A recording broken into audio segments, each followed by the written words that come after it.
Subscribe ipob Community Radio for live broadcast of Nnamdi Kanu and other rebel informations now. Good afternoon, everyone.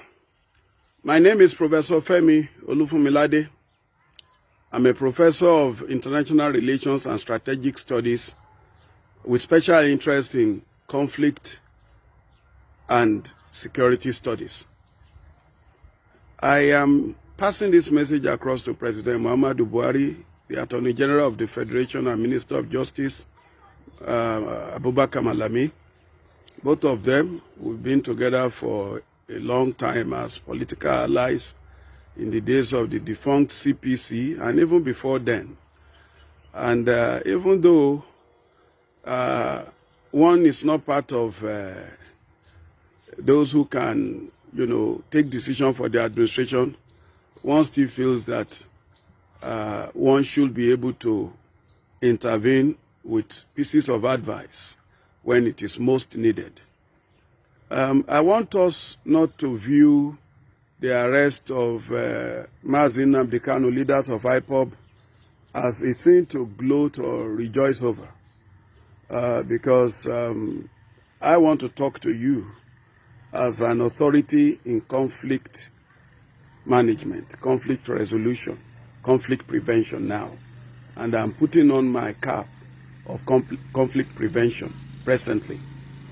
The Mazim Nnamdi Kanu, who was taken to custody, who later jumped bail, and now lately arrested, is not the same Mazim Nnamdi Kanu of old. The Mazim Nnamdi Kanu in custody right now is one who embodies the hopes and aspirations of thousands, if not millions, of Igbo youths who are ready to follow him to any length. And we have seen how he's been able to magnetize them to himself.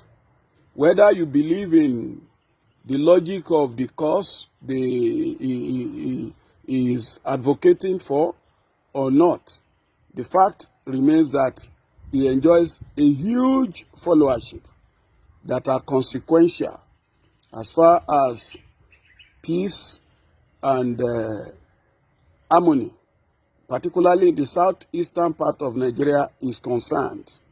So I will want to plead with the authorities to be magnanimous in victory in quote, and to go beyond that to see how a window can be opened for dialogue, so that whatever the grievances of his followers are, you will be able to resolve it amicably. But if you stand on the ground that they are terrorists, they should be treated with iron hand, well, I'm not sure we are going to see an end to this anytime soon. Because from my observation of the type of crowd he attracts, it's quite electrifying, it's quite magnetic, and they are overwhelmingly large. And I don't see them just running back into their cocoon now simply because he's been arrested. So I would rather plead that the federal government uses this opportunity to portray itself as one that can apply what President Obasanjo called the stick and carrot approach, by saying, now, let us discuss what actually is your problem. I'm not talking of Nnamdi Kanu as a person, I'm talking about the collective of Igbo youths and Igbo senior citizens who are also quietly behind the scene in support of the agitation by the ipob members. And I'm not talking about this alone. I'm also talking about Yoruba youths and elders who are also rooting for Dudua nation. And they run into their millions too.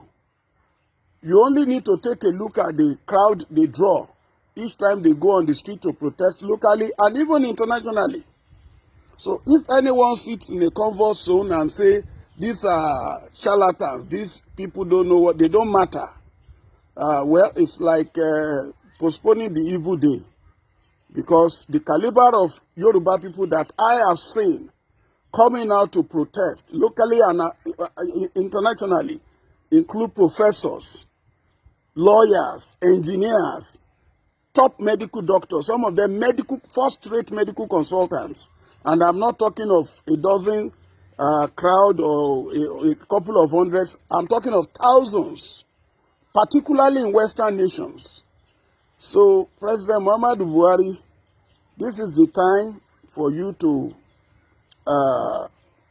put any form of inhibition aside and open a door for dialogue. Don't let any of your aid, any of your assistants make this an occasion for passing across provocative messages on the social media. See what has happened to Nnamdi Kanu. You, his followers, you will see what will become of you. That will be terribly counterproductive. And I am not a soothsayer. I'm not a member of ipob, but I'm a social scientist and an observer of trends in Nigeria. And I know that the crowd I see that these guys pull, this Nnamdi Kanu pull, some of them are highly educated, sophisticated. The idea that they are all, illiterate traders is not true. Some of them are highly placed people. So we should not allow this to produce another form of Boko Haram. You know, Mohammed Yusuf was arrested too, similarly. And we don't know what happened. The next thing was to produce his corpse. And then it was like the end of Boko Haram had come. And then before you knew what was happening, an Abubakar Shekau was upon us. I don't want an Abubakar Shekau in the case of ipob. I want whatever grievances ipob members have to receive hearing at the presidential level.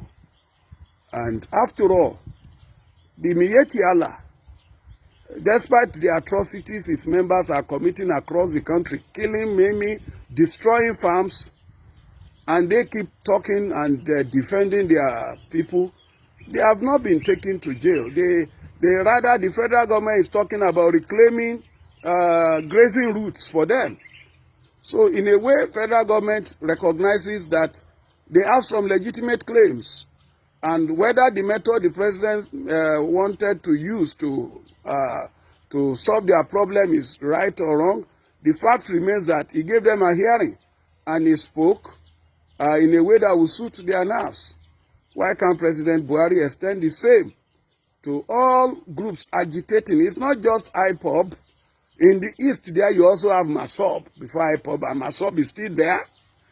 In Yoruba land, you have OPC and so many other groups that you don't even know exist. And then in the Middle Belt, the same thing. And the